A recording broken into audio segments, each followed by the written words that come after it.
In part one of this 5-part series on the biblical blueprint to starting a business, we looked at purpose, calling, and problem discovery. Then we went on in part two to discuss vision and planning. In this episode, we will look closely at systems, structures, and stewardship. Come, let's dive in.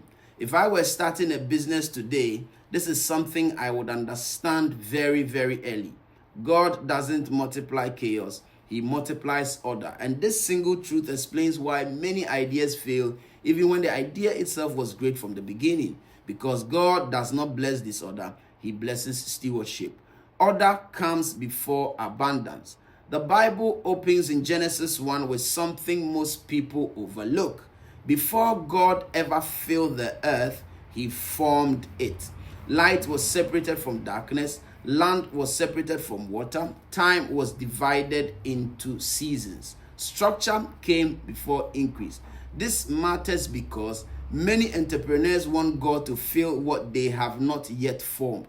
But scripture shows us clearly, abundance follows order.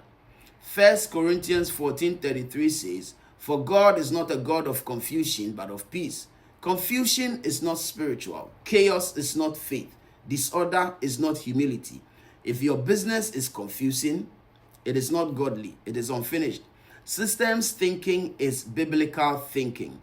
Proverbs 13:11 says, "Whoever gathers money little by little makes it grow." That is not a motivational verse. That is systems language.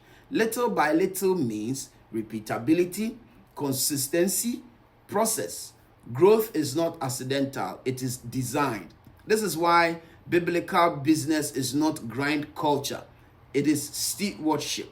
Grind culture says, do more, push harder, sleep less. Stewardship says, design systems that work without burning people. God never commanded hustle. He commanded faithfulness. Faithfulness is operational.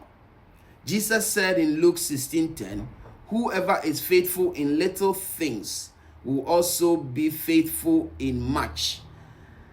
Faithfulness is not emotional, it is operational. If you can't manage 1,000, 10 customers, 1 employee, 1 supplier, then even if I were to give you 100,000, it will not bless you, it will expose you. This is why we see people go for rounds of investment, then they circle around and do something completely different, wasting investor money. Large numbers don't fix poor systems. They magnify them. That is why many people don't fail at the start. They fail when their businesses begin to scale. Joseph is one of the clearest biblical examples of systems-based leadership. Pharaoh has a dream. Joseph interprets it. But beyond interpreting the dream, he moves into implementation. When we read Genesis 41:33-36, it shows Joseph designing forecasting systems. He talks about 7 years of plenty, 7 years of famine, storage systems, allocation strategy, governance structures. Joseph didn't pray Egypt out of famine. He planned. Genesis 41 is not just a miracle story. It is an operations blueprint. And because of those systems, Egypt survived. Nations were fed. Wealth was preserved. God trusted Joseph with national resources because Joseph understood order. The big question then is, why do most businesses collapse? And the statistics across countries for startup failure is very, very heartbreaking. If I were starting a business today, I would accept this uncomfortable truth that ideas don't fail. Systems do. Most businesses collapse not because the product was bad or that the vision was wrong or that God has abandoned the entrepreneur.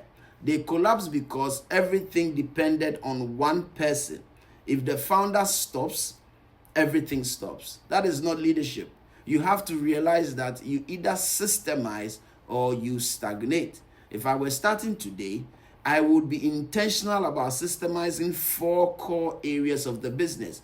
Number 1 is sales, not talent-based selling, but process-based selling.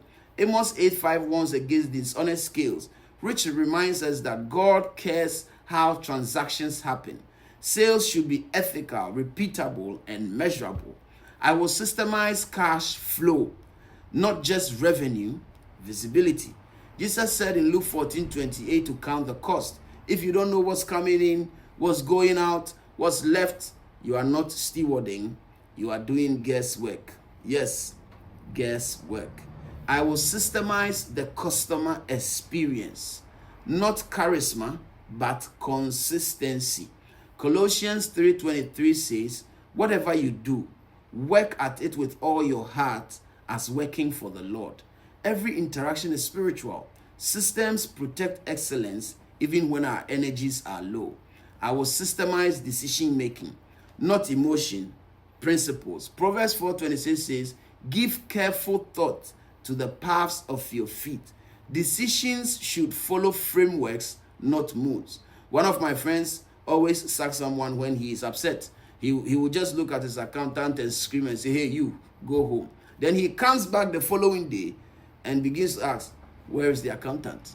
If every decision requires you personally, you have built dependency, not leadership. Systems should survive the absence of the founder. Here is the ultimate stewardship test. Can the business function without you? Jesus prepared the disciples to continue on after his departure. That alone should tell us something strategic. Ephesians 4:11-12 shows leaders equipping others, not doing everything themselves. God blesses systems that can survive the absence of the founder.